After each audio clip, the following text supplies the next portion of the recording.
Hello, a quick video on what's called linear coding in the A-level syllabus. It's really looking at finding the mean and standard deviation of a related variable if we know what the mean and standard of some underlying one is. So that's what a couple of examples. First example, a farmer grows potatoes. He knows what their mean and standard deviation is. He sells them at £6 a kilo. So what's the mean and standard deviation in the price of an individual potato? Secondly, doctor takes temperatures of hospital patients measured in centigrade. He knows the mean and standard deviation in centigrade. What's the mean and standard deviation of the patient's temperature is going to be in Fahrenheit? And we can use standard formulae to find these, but in this demo I'm going to show you why the world's as it is. Okay, let's have a look at the first one. Farmer grows potatoes and he works out their mean and standard deviation. So let's say he's taken a sample. Here we have there's 9 potatoes. Yeah, so the first potato weighs 0.01 kilos, the second one 0.02, all the way up to the 9th one 0.05. Put them in your calculator and we know that the mean mass is 0.03 and the standard deviation is 0.12 kilograms. Yeah.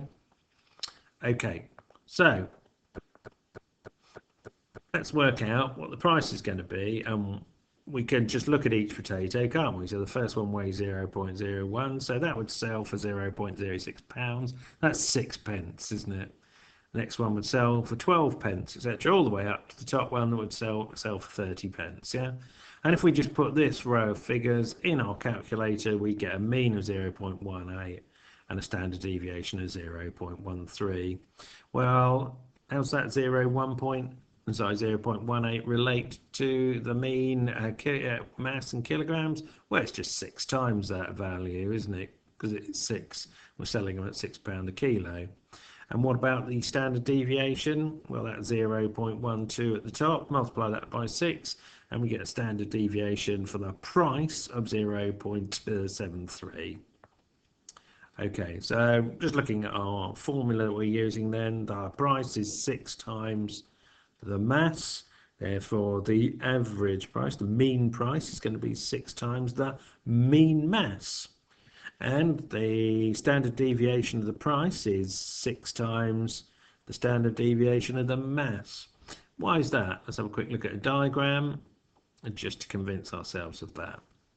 Okay. So here's a frequency diagram here's our masses here in red. Yeah. So we had one potato of mass 0.17 there. So it's a frequency of 1. There's the 1, and actually if we sell it, there we go. We could have marked that point on our diagram that would sell for 6p. Yeah. We had 2 potatoes of 0.02 and they would each sell for 12p. Yeah. And finally there's 3 of them with a weight 0.09 and they would sell for 0.18b. So as we can see, there's a direct relationship between these two graphs, and whatever shape the diagram was for the masses in red, we'd have an equivalent set of points for the price in blue, and therefore we can see that there's a direct relationship between the mean and standard deviation. Here we go, let's have a look. Yeah, so here we've got our shape on the left hand side for mass, so there's our mean of 0.03 kilograms, and if we multiply that by 6, which is what we do to work out the price, we get that the mean of the price will be 0.18. That's pretty obvious from the diagram, isn't it? Equally visible here is that if we had a standard deviation here, a spread of 0.12, then we can see the spread has been increased and multiplied by 6. There we go, we can see our spread here, isn't it? Got a much wider triangle there compared to this original triangle like that, which is very pointy. This isn't much wider, so our standard deviation is 0.73, and therefore we can see why both of these got a multiple of 6 involved. Okay, let's have a look at our second example. Temperature in Fahrenheit. So again, if we had 9 patients and we measured their temperatures, we could work out that the mean was 37.6 and the standard deviation 0.15 using our calculator. Okay, now if we know how to convert centigrade to Fahrenheit, well, there's a formula for that, rules, and then so we multiply by 9 and take the temperature in centigrade, multiply it by 9/5 and add 32. Okay, so we could do that for each of our patients and we could calculate their temperature, couldn't we? And if we did that, we'd find the mean's 9.97 and standard deviation is 0.27. Now, not surprisingly, if that's our relationship between the two variables, then our mean of our mean temperature in Fahrenheit is going to be take our mean temperature in centigrade, multiply it by 9/5 and add the 32 in line with the formula. Standard deviation though is slightly different in that we multiply by 9/5, but we don't include the add 32, because in effect when we have a look at the diagram, all the add 32 is moving it along. It's not affecting standard deviation, is it? It's just shifting our graph along. So let's just have a look at that point. Okay, so if we take our original set of points, they had temperatures between 37 and 38 degrees C. Here's our diagram, our frequency diagram of them, quite narrow. And if we then multiply those by 9/5, we get a wider distribution, don't we? And we get answers between 67 and 68. When we add the 32 to it, we get exactly the same shape here. We've just moved it up, haven't we? And now they're between 99 and 100, yeah? So if we were to look at the means and standard deviations of those diagrams, well, our original, we know in degrees C was 37.6 with a standard deviation of 0.15 degrees C in degrees C.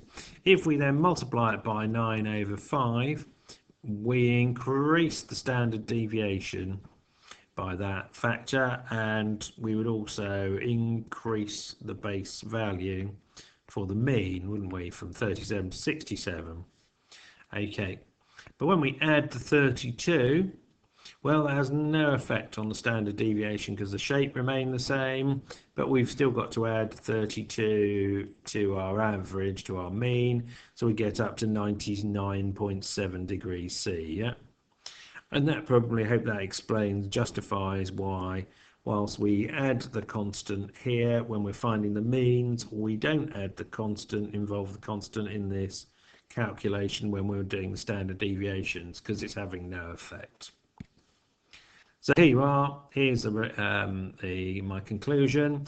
If we've got some variable like we had there, that was either the temperature in degrees C or the mass of a potato, then if we've got a new variable we're creating, a price or the temperature in Fahrenheit, and we know what the relationship is here, and it's linear because it's got to multiply by a constant A and add the other constant B, then the mean of our new variable will be the old variable multiplied by a constant, add B. Yeah, that makes sense. But for our standard deviation, the standard deviation of our new variable here, usually written like that, will be just A times it'll be our multiple times our standard deviation of our base value variable, and the constant won't have any effect. So there you are. Hope that's of use.